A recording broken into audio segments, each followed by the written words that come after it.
bienvenidos a Salud 360, este programa que busca acompañarte hacia una vida mucho más saludable y que además busca responder a aquellas dudas que tú puedas tener hacia distintos ámbitos de la salud, pero también de la salud mental. Hoy vamos a hablar precisamente acerca de eso.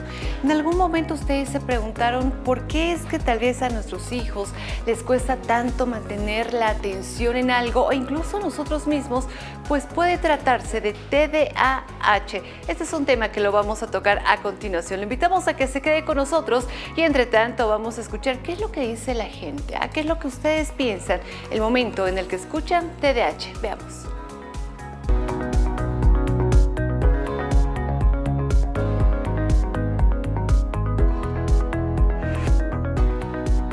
Trastorno de déficit de atención, como estamos hablando de un trastorno, es algo con lo que una persona nace, según yo, algo que de por sí no hay, como que no se le puede ir, pero hay maneras de tratarlo. Y bueno, pues un trastorno de déficit de atención es decir, digamos que no me puedo concentrar en solo una cosa. Hay demasiadas cosas, por ejemplo, ahí hay palomas, ahí hay una cámara, hay demasiadas cosas que llegan a desconcentrar a una persona con este trastorno. Bueno, siento que cada una de las personas de alguna u otra manera tienen condiciones distintas o bueno, como este es un trastorno de por sí tienen que ser tratados como personas normales. Aunque a veces se puede notar que quizá tienen algún comportamiento un tanto distinto, pero no, normales. Dicen que es algo biológico, no es nada psicológico ni como decir algo que tú lo creas o que sea contigo, es algo que de por sí es biológico, o sea, como que uno nace así y está igual como se le trata a cualquier persona, no es nada raro, no son del otro mundo, son seres humanos y no, pues a mí me divierte porque tengo amigos que igual son de aquí, de hacer todo este tipo de cosas y me parece bien, son bien interactivos, bien sociales. Pues prácticamente es el trastorno de déficit de atención. También es el TDAH, ¿verdad? Que es trastorno de déficit de atención hiperactiva. Y creo que hoy en día es muy común porque son varias personas que estamos en el celular donde estamos scrolleando, por lo cual no prestamos atención, sino estamos buscando la aceleración, por así decirlo. Y como mencionaba que si se tiene que tratar de una forma diferente, yo creo que sí. Desde la infancia, ¿no? Si son niños, entonces sí necesitarían ser tratados de una forma diferente por el tema más que todo de aprender, porque no van a detener mejor la información o no se van a concentrar mejor.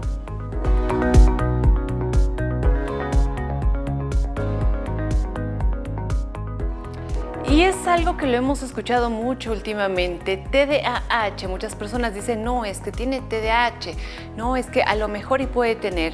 Pero, ¿qué es en realidad el TDAH? Pues para responder a esta pregunta se encuentra junto a nosotros la licenciada Katia Lisset Martínez Aguilar, quien es psicóloga. Licenciada, bienvenida a Salud 360, un gusto tenerla con nosotros.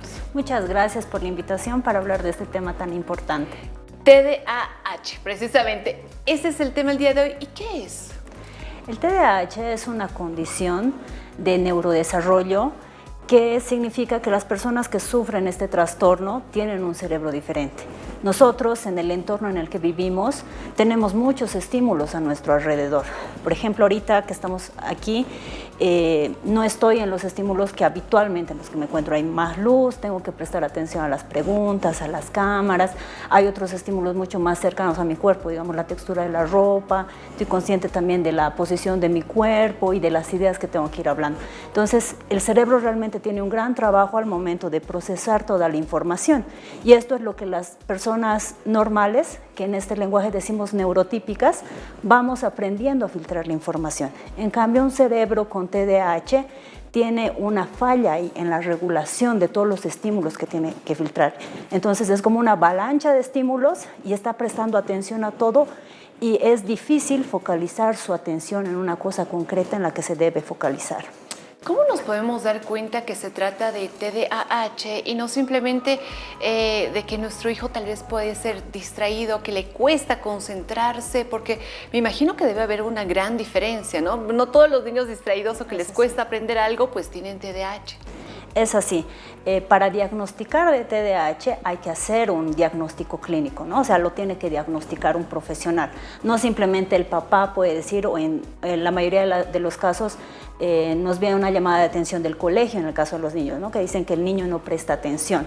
Para empezar, hay que hacer una entrevista clínica a nivel familiar, para ver que realmente este problema no solamente está ocurriendo en un entorno, por decir, no solamente es distraído o hiperactivo en la escuela, sino esto pasa en otras actividades extracurriculares que tiene, incluso en la casa, y también hay que ver la edad del niño, ¿no? Esto generalmente se diagnostica después de los 7 años, después de que ha iniciado la escolarización, pero también en algunos casos que tienen síntomas mucho más profundos se puede diagnosticar antes, porque tenemos que tener en cuenta que el ambiente educativo de por sí es fuerza, ¿no? Al niño estar sentado muchas horas y focalizando la atención en lo que está explicando el profesor. Entonces está en una fase del cerebro cuando está aprendiendo a regular esto, cuando está aprendiendo a que tiene que mantenerse quieto, hay momentos donde tiene que estar prestando atención a lo que dice el profesor, a la exposición de la clase. Pero cuando hay TDAH, entonces el niño es muy inquieto, no puede focalizar, y a veces la llamada de atención viene porque este niño empieza a moverse y empieza a afectar a los otros compañeros de la escuela. Pero esa es una llamada de atención, no basta, hay que hacer un diagnóstico clínico que generalmente lo hace el neuropediatra o el neurólogo. ¿Qué momento nos debería llamar la atención a nosotros como papás de decir, bueno, es el momento en el que tengo que llevarlo a mi hijo y que realmente le hagan un estudio? Porque puede tratarse de eso, porque sabemos que vivimos en una sociedad en la que nos cuesta no solo acudir al médico, sino también ir al psicólogo. Entonces sabemos que hay papás que dicen, no, mi hijo es normal, como lo decía entre comillas, no, que va a tener eso, no, es distraído, es despistado nada más. Pero ¿qué debería llamarnos realmente la atención y decir, bueno, sí, tengo que llevarlo a mi hijo porque pues así voy a saber qué es lo que tengo que hacer y cuáles son las herramientas que necesito para apoyar a mi hijo? Porque a veces por eso de que es despistado, no presta atención, malas notas y demás, podemos caer en el error de llamarle la atención todo el tiempo a nuestro niño y no les estamos haciendo un bien tampoco.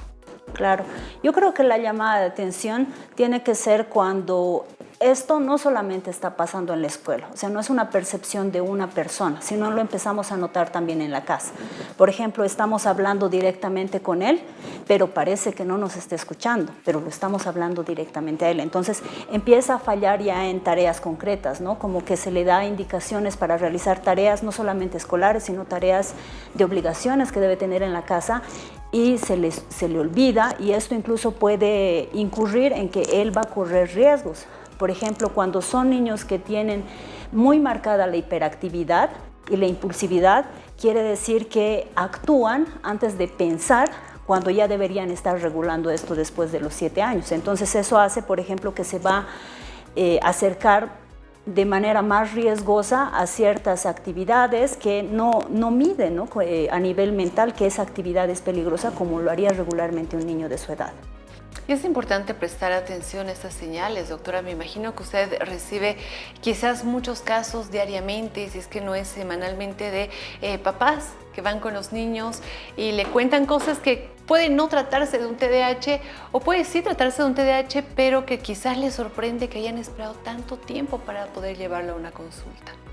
Sí, lo que pasa es que también, como hablábamos hace rato y lo que decía la opinión de la gente, tenemos que tener en cuenta que en este momento en nuestro entorno, por el mismo uso de tecnología como el celular que todo el tiempo está en nuestra mano, nosotros a nivel general como sociedad, más allá del diagnóstico, nos hemos vuelto como que muy pendientes, ¿no? De estar todo el tiempo solamente con estímulos que nos favorecen a nosotros o que en realidad buscan esa gratificación inmediata. Por ejemplo, estamos scrolleando continuamente, si algo no nos llama la atención, directamente pasamos el video en el TikTok o en las redes sociales, cosa que antes no se hacía.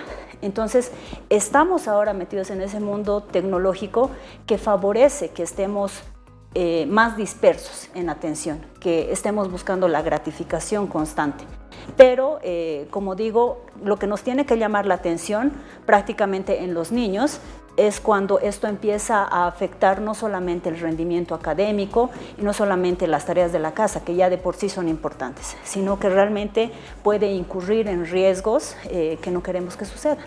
Se podría decir que sin querer quizás se incrementaron los casos de personas con TDAH precisamente por el incremento y el avance de la tecnología, porque incluso nosotros los papás somos culpables, ¿no? Que muchas veces ya desde muy pequeños, porque no llore el niño, porque no moleste, le damos el celular, le damos la tablet y los tenemos así pues hasta grandes, ¿no? Sabemos que pues es algo que tampoco se puede tapar con un dedo, ¿no? No se puede tapar con un dedo el hecho de que la tecnología está avanzando y que ahora incluso hay hasta la necesidad de tener tecnología, pero ¿no estaríamos incurriendo tal vez en eso de que quizás se incrementen estos casos por el incremento de uso de tecnología? Es muy interesante hablar de esto y lastimosamente es así.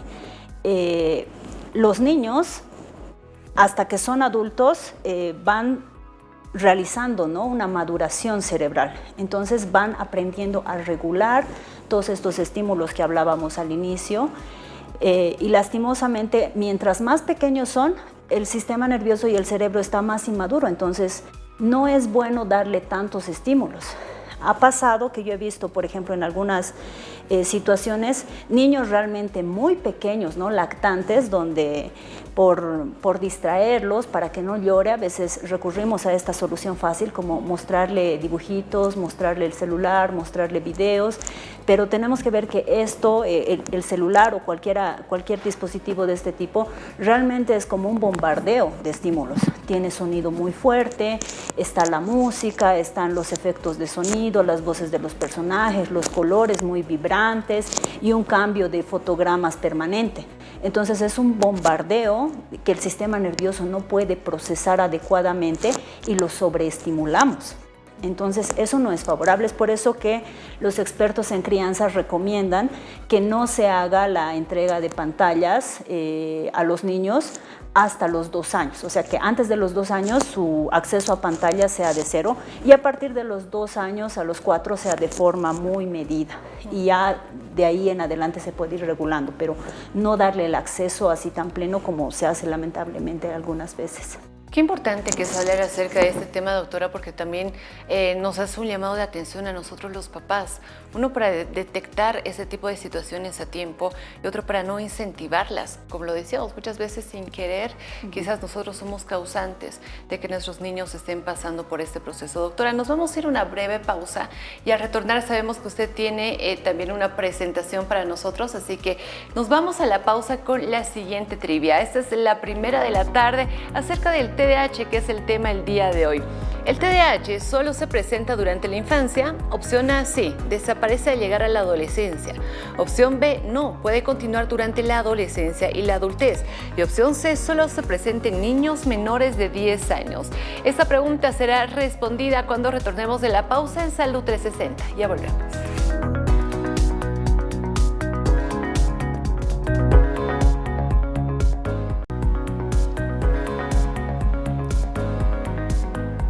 Gracias por continuar junto a nosotros en Salud 360. Hoy hablando acerca de un tema muy importante, el TDAH.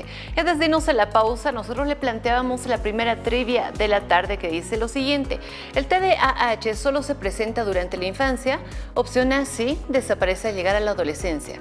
Opción B, no, puede continuar durante la adolescencia y la adultez. Y opción C, solo se presenta en niños menores de 10 años. La licenciada Katia Lisset Martínez, que es psicóloga, está junto a nosotros. Licenciada, ¿cuál es la respuesta correcta de la trivia?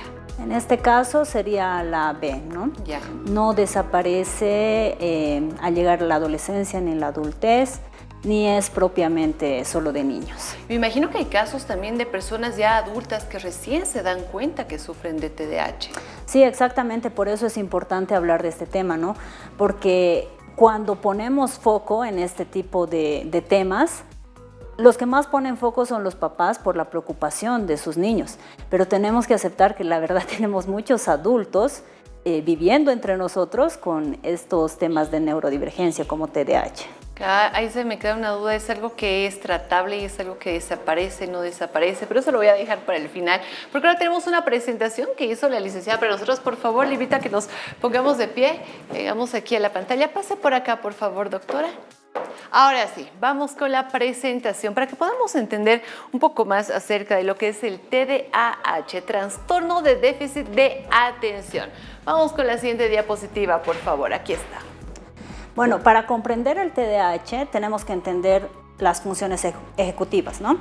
Nuestro cerebro prácticamente es como una torre de control, o sea, es lo que controla cómo va a funcionar todo en nuestro cuerpo a nivel físico, pero también a nivel cognitivo.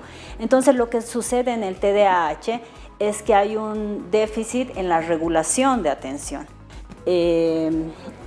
Como decíamos, el cerebro es la torre de control, como de un aeropuerto, es la torre que controla todo, hacia dónde va a ir dirigida nuestra atención, cuáles son los pasos que vamos a seguir para hacer la toma de decisiones y para hacer todas las tareas que tenemos que hacer en el día a día, ¿no? Entonces ahí vamos a ver que hay 4 funciones básicas, que primero es la memoria de trabajo, que podríamos llamarle la pizarra mental, que es donde nos anotamos, digamos, los pasos que tenemos que seguir para hacer las actividades que estamos haciendo en este momento, ¿no? Por ejemplo, yo ahorita sé que tengo que hablar de este tema, al mismo tiempo tengo que estar prestando atención a la cámara o aquí a la persona que me está entrevistando, entonces tengo un checklist de las cosas que tengo que hacer. Luego está la inhibición de impulsos, es decir, que uno tiene que pensar antes de actuar. Hay muchas cosas que yo quisiera hacer en este momento, tal vez tengo la boca seca, estoy pensando en tomar agua, pero sé que no lo puedo hacer en este momento, que tengo que esperar un momento para hacer lo que tengo que hacer.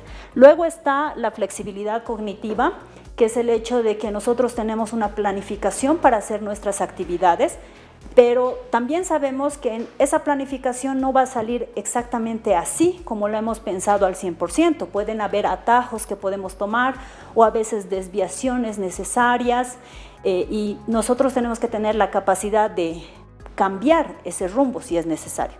Y finalmente tenemos la planificación y la gestión del tiempo, que es cómo nos vamos ordenando mentalmente para saber que hay un tiempo en el que yo tengo que realizar mis actividades, ¿no? Por ejemplo, aquí yo tengo que exponer, sé que no me puedo extender mucho, pero al mismo tiempo tampoco lo puedo hacer de forma tan concisa y que tengo que hablar en un lenguaje bastante entendible para la gente que no entiende de estos temas. Y es ahí donde va fallando un cerebro con TDAH, ¿no? Porque falla en estas 4 funciones de las que estábamos hablando. Por ejemplo, la falla en la memoria de trabajo viene porque sabe cuál es el camino al inicio, pero a medio camino se perdió. No sabe cuál es el siguiente paso o puede intercambiar los pasos. Luego la inhibición de impulsos, que es algo muy común por este tema que hablábamos antes de la hiperactividad, que a veces actúo antes de pensar en qué es lo que tengo que hacer.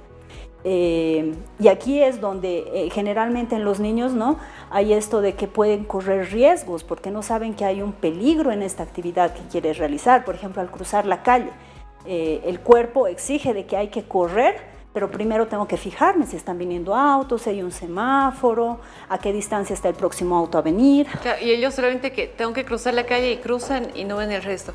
Aquí me entra, por ejemplo, una pregunta en esto del tema del freno de mano, que es como que sabemos que hay cosas que queremos hacerlas, pero nos tenemos que controlar para que no. Existen niños ya un poco más grandes que se hacen todavía pipí en la cama. ¿Esto podría mostrarnos tal vez también alguna señal de TDAH? Porque no puede controlar esos impulsos. No necesariamente, porque el control de esfínteres es un proceso madurativo del cerebro. Es decir, hay un momento, más o menos a los 2 años, donde el cerebro aprende a hacer el control de esfínteres. Pero, por ejemplo, yendo al mismo tema, se podría decir que los niños en la escuela que ya controlan sus esfínteres saben que, por ejemplo, en el recreo es el momento de ir al baño, que no pueden ir a media clase.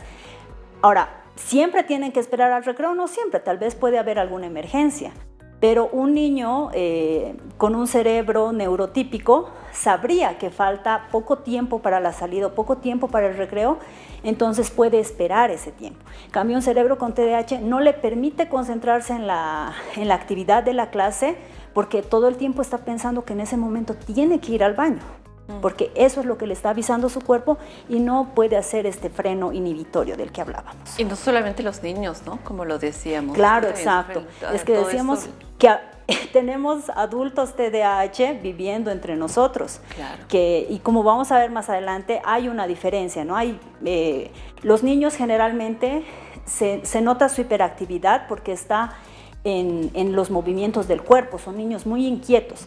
En los adultos ya no son adultos tan inquietos a nivel corporal, pero esa inquietud sigue a nivel mental, o sea, son personas que todo el tiempo están con una autopista de pensamientos que no los deja concentrarse en una actividad en específico. Muy bien, vamos con la siguiente diapositiva, por favor. ¿Qué es lo que tenemos acá? Mitos sobre el TDAH. Es importante esto. Sí, generalmente hay personas que por la información que tenemos en redes sociales, ya se han informado sobre este tema, pero también hay muchas informaciones que vienen falsas, ¿no? Que vamos a desmitificar. Por ejemplo, un mito sobre el TDAH es que esto es una falta de disciplina, o sea, es un adulto o es un niño a los que sus papás no les han puesto límites, no les han dado disciplina y por lo tanto simplemente son mal portados y por eso están inquietos.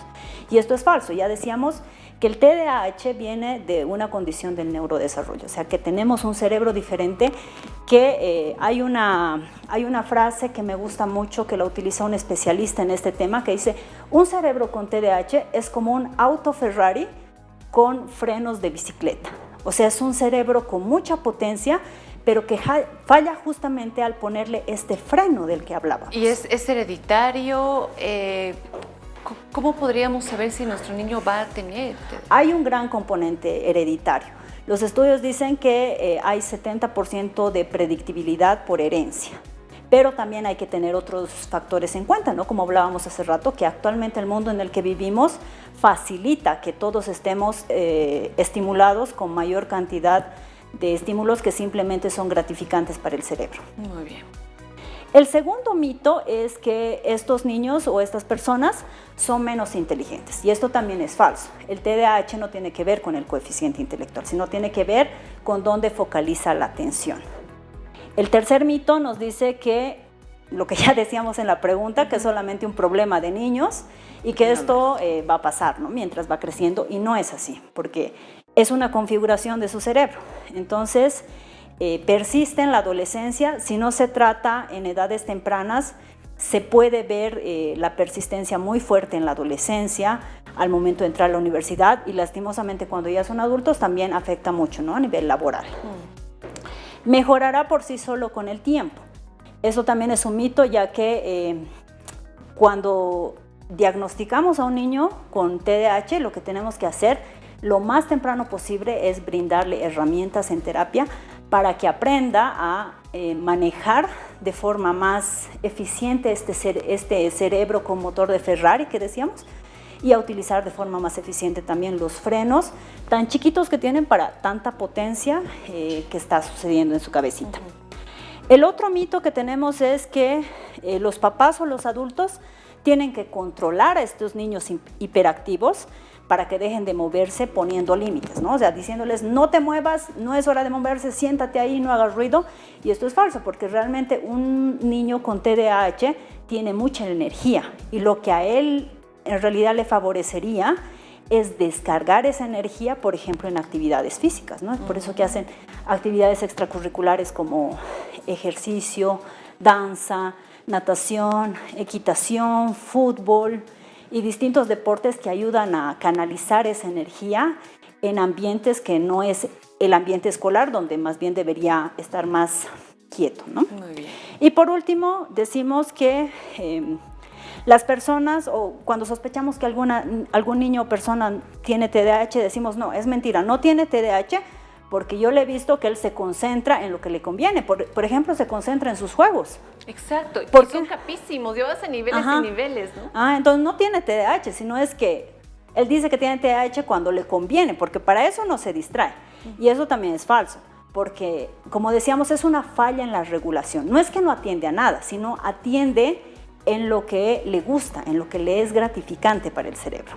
Entonces, en otras actividades que todos tenemos, no todas nuestras actividades del trabajo ni de la escuela nos gustan, es ahí donde todos tenemos que ponerle un poquito más de esfuerzo para estar focalizados.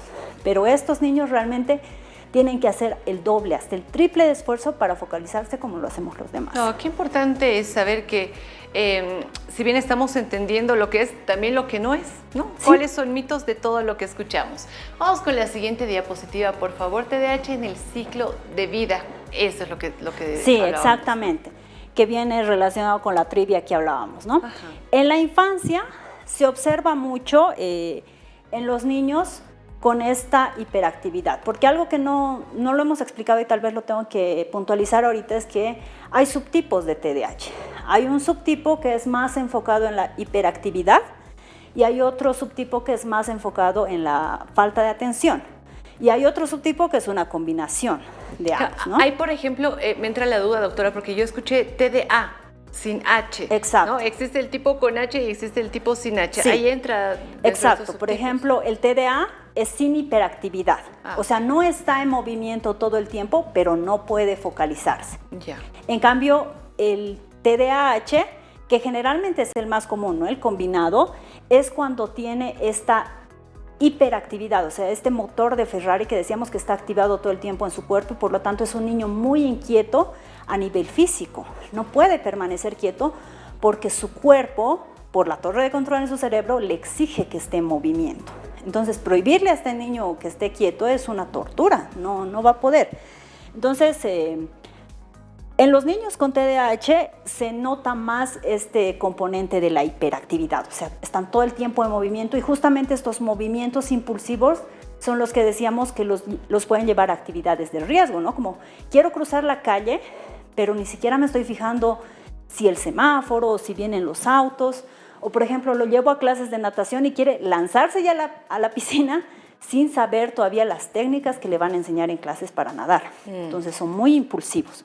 Y eso es lo que llama la atención generalmente en la escuela, ¿no? Porque son niños que no pueden permanecer quietos, entonces se levantan del asiento y van a hablar con otros compañeros y es donde el profesor manda una llamada de atención a los papás para que vean qué está pasando con él. Claro. Y es ahí el momento óptimo donde si este niño recibe apoyo, va a conseguir herramientas para poder desenvolverse, no digamos al mismo nivel de los demás, porque realmente les cuesta mucho, pero va a poder lidiar mejor con este motor de Ferrari. Muy bien, pero también pasa que llegan a la adolescencia. Muchas veces, doctora, nos damos cuenta recién en la adolescencia. Porque quizás el tema de la infancia lo pasan así, lo vemos como que es un niño normal, no, es que le encanta jugar, que juegue, que haga, bueno, el colegio, ya después, pero aquí es donde nos damos cuenta en la adolescencia, porque son materias más duras las que les tocan a nuestros niños, ¿no? Matemáticas, física, química, empiezan con eso y realmente no pueden llegar a entenderlo o concentrarse en un ejercicio de matemáticas, en medio del ejercicio, y está pensando tal vez en que mañana tiene un campeonato, ¿no? O en algo así, entonces muchas veces los papás nos damos cuenta en esta etapa, en la adolescencia. Claro, y realmente es más complicado del ejemplo que se pone, ¿no? Porque no solamente el adolescente en su ejercicio de matemáticas está pensando en que mañana tiene un campeonato, sino está pensando en el campeonato y en los amigos y en la novia y en la ropa y en el ruido y en la mosca y en un montón de estímulos. Por eso decía que es como una autopista de pensamientos donde no puede seguir una sola idea. Exacto. Entonces aquí nos llama más la atención porque primeramente se está acercando a la formación, quizás por eso llama la atención, ¿no? De esos hábitos y lo vemos ahí como más desorganizado, porque él mismo está desorganizado en sus ideas y lleva esa desorganización ya a la habitación, a su lugar de estudio, a cómo organiza sus materiales y también va repercutiendo en sus relaciones sociales, que acordémonos en la adolescencia, los adolescentes, valga la redundancia, llegan a tener mayor primacía en sus relaciones con sus amigos. Entonces, por ejemplo, ahí también se puede observar, ¿no? Impulsividad. Son adolescentes que no dejan hablar al otro porque ya lo están interrumpiendo, porque, de nuevo, le ganan estas ideas. Entonces, puede conducir también a conflictos, ¿no? Con sus pares, de decir, pero estoy hablando yo, déjame hablar. No lo hacen con intencionalidad, sino es el cerebro que no tiene esta capacidad de control. Claro, y ahí es donde empiezan estos de no tengo amigos porque de pronto no les gusta a los niños esa actitud, se alejan y él se siente así con un tema de, le afectas en la autoestima, Claro. el saber que no tiene amigos, se centra más en esto y no puede centrarse en lo otro. O sea, es una etapa clave también esta, que no es tardía, si te das cuenta, pero también se puede hacer algo. Claro, seguimos con el mismo consejo de que mientras más antes empecemos a darle herramientas, va a ser más fácil que tome estas herramientas y las traslade a su vida adulta, ¿no? Claro, ahora, ¿qué pasa si pues, no nos dimos cuenta? Aquí tampoco. Ya somos adultos. Y ahí, ¿en qué momento nos damos cuenta? Me imagino cuando tenemos que trabajar, no podemos terminar un trabajo, estamos pensando en que tengo que recoger a la novia, a los hijos, que los papás, todas las responsabilidades que ya uno tiene cuando es adulto.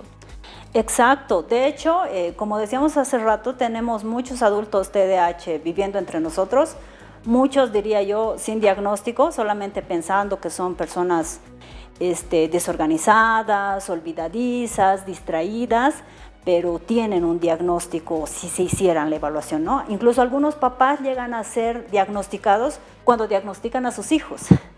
Y los diagnostican a ello por esta alto componente de heredabilidad que hablábamos.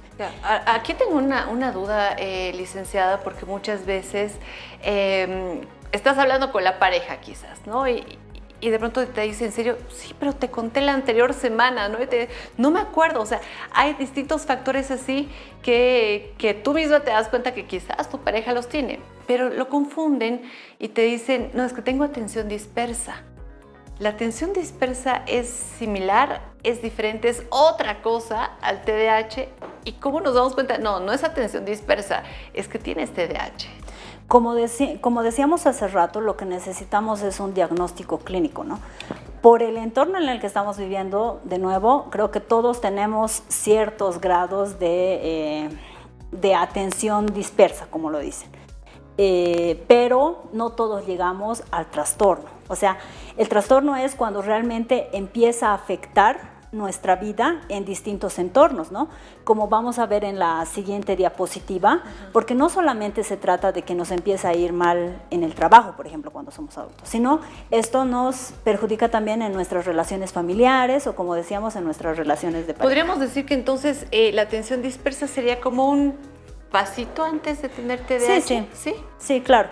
De hecho, eso se habla mucho en psicología, ¿no? Hay varios síntomas que todos tenemos en diferentes grados, pero llenar, digamos, el vaso que realmente nos llegue a conflictuar a un nivel alto requiere de un diagnóstico clínico.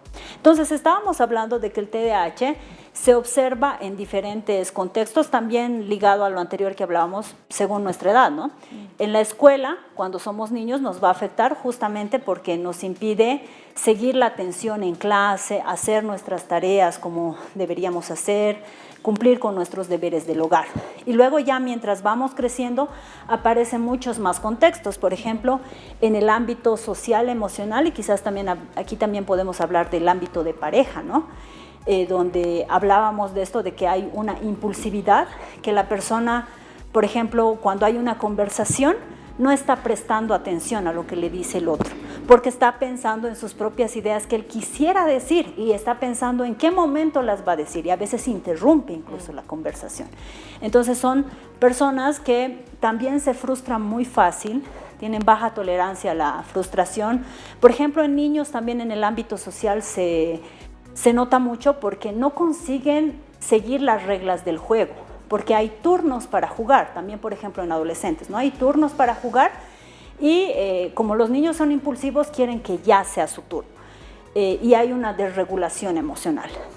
En el ámbito de la familia se percibe porque justamente los niños y adolescentes no consiguen seguir rutinas porque les falla esta memoria de trabajo. O sea, hay un checklist de que tengo que hacer estas 3 cosas, pero en la 1 ya me perdí, ya me olvidé de las otras 2.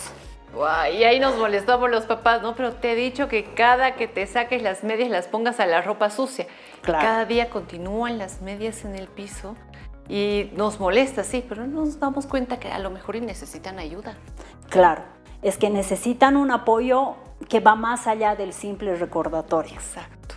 va más allá del simple recordatorio. Pues y por último, estamos en el tema del trabajo, ya cuando somos adultos, son personas que procrastinan bastante, tienen ceguera del tiempo justamente porque no pueden manejar bien la planificación. Es decir, y esto de la ceguera del tiempo es interesante porque también aparece en las actividades que son gratificantes. Una persona con TDAH puede pasarse horas jugando en su celular, olvidándose de comer, de ir al baño, de tomar agua, de que existe el mundo, porque está en una actividad muy gratificante, ¿no? Claro. Y tienen esta dificultad de priorizar tareas. Y a veces también por eso se congelan, porque no saben qué es lo primero que hay que hacer. Primero tengo que, como hablábamos hace rato de las actividades sociales, primero debería llamar a mi novia, organizar mi partido, quedar con mis amigos para ir al cine, o ¿cuál hago primero? Muy bien, licenciada, sin lugar a dudas es tan importante entender también este tema, lo hemos escuchado, lo conocemos, pero ahora lo estamos conociendo a detalle y lo estamos entendiendo. ¿Cuáles serán los tratamientos que tenemos que hacer después de que nos damos cuenta de que, pues sí, es posible que tenga, lo voy a llevar a que se haga un estudio? Tal vez, ¿cuál será el tratamiento? Lo sabremos al retornar de la pausa, así que nos vamos con la segunda trivia de la tarde que dice lo siguiente.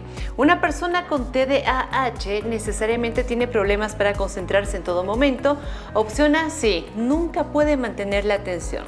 Opción B, no puede concentrarse, pero puede tener dificultades para regular su atención. Y opción C, solo puede concentrarse cuando está sola.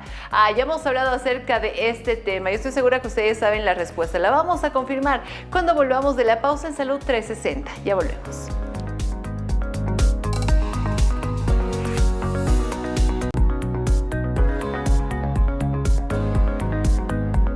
Por continuar junto a nosotros en Salud 360, hoy estamos hablando acerca del TDAH y por supuesto que nos llevamos a la pausa con la segunda trivia de la tarde. Es algo de lo que ya hemos hablado, pero sabemos que ustedes se acuerdan de la respuesta correcta. Una persona con TDAH necesariamente tiene problemas para concentrarse en todo momento. Opción A, sí, nunca puede mantener la atención. Opción B, no puede concentrarse, pero puede tener dificultades para regular su atención. Y opción C, solo puede concentrarse cuando está sola. Licenciada Katia Martínez, psicóloga, está junto a nosotros. Licenciada, ¿cuál es la respuesta correcta? Bueno, la respuesta correcta de nuevo es la B. La B. Sí puede, pero tiene que regular. Tiene que regularlo como lo hemos hablado prácticamente en el anterior bloque. Licenciada, ¿cómo se diagnostica el tema de TDAH? ¿Es fácil? ¿Demora un tiempo? ¿Es un proceso? Como decíamos ya, el diagnóstico lo hace los niños el neuropediatra y en los adultos el neurólogo. Entonces se tiene que hacer un diagnóstico clínico y evitemos por favor hacer estos checklists de redes sociales, ¿no? Como decir, tengo esto, tengo TDAH.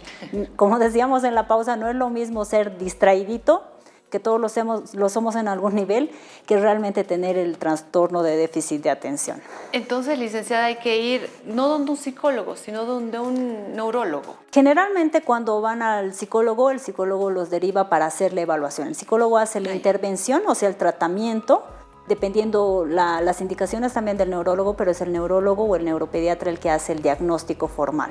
¿Y cuál es el tratamiento ya para una persona que tiene TDAH? Me imagino que varía cuando son niños, adolescentes o adultos.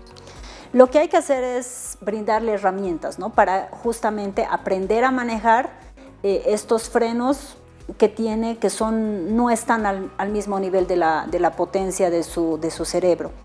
Entonces hablamos de generalmente terapia conductual, es decir, en el caso de los niños se hace mediante juegos, ¿no? Ponerle en distintas situaciones donde él aprenda a manejar esta torre de control de la que hablábamos al inicio.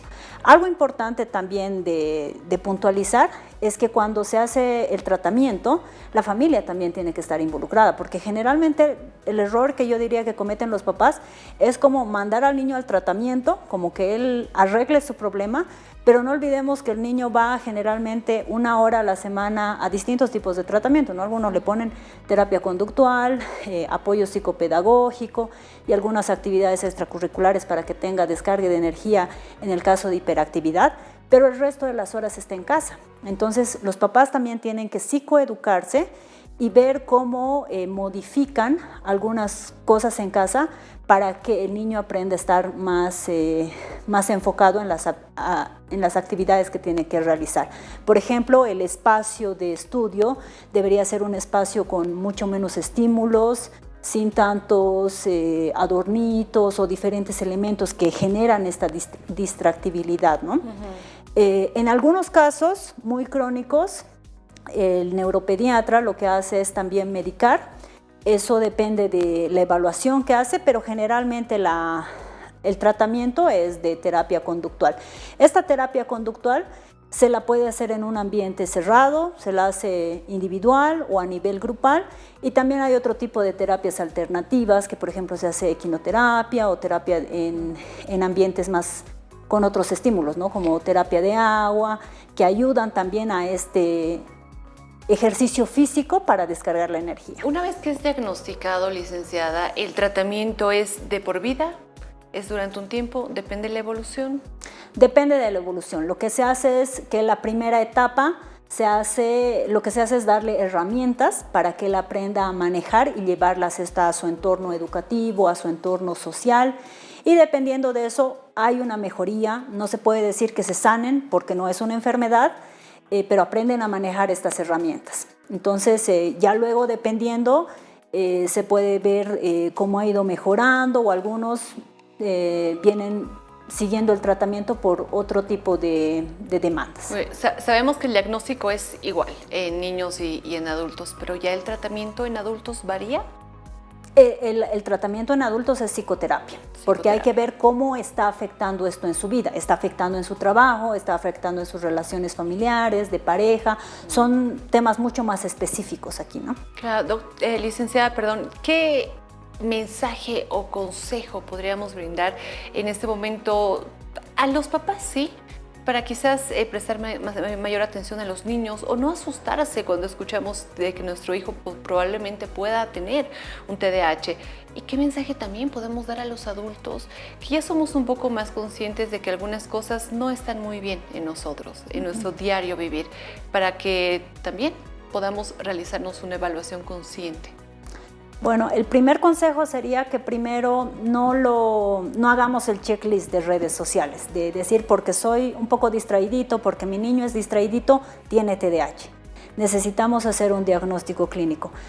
Otro consejo que les doy a los papás es retrasar lo más posible el uso de pantallas, ¿no? Porque esto realmente favorece a que el cerebro tenga muchos estímulos y no permita que se focalice, no permite ese desarrollo normal. En el caso de los adultos, de manera general, yo diría que siempre requerimos este apoyo psicoterapéutico. Creo que este tiempo esto se ha normalizado más, ya no es tan tabú como antes, pero si ustedes notan que realmente tienen problemas en distintos ámbitos de su vida, en el trabajo, en la familia, con la pareja, con los amigos y otros, que realmente están afectando, busquen apoyo. Y es sumamente importante. Licenciada, muchísimas gracias por haber estado junto a nosotros. Sin lugar a dudas es importantísimo el hablar de estos temas, porque la salud mental también es parte de nuestro día a día y tenemos que cuidarla también y estar muy pendientes si algo está mal.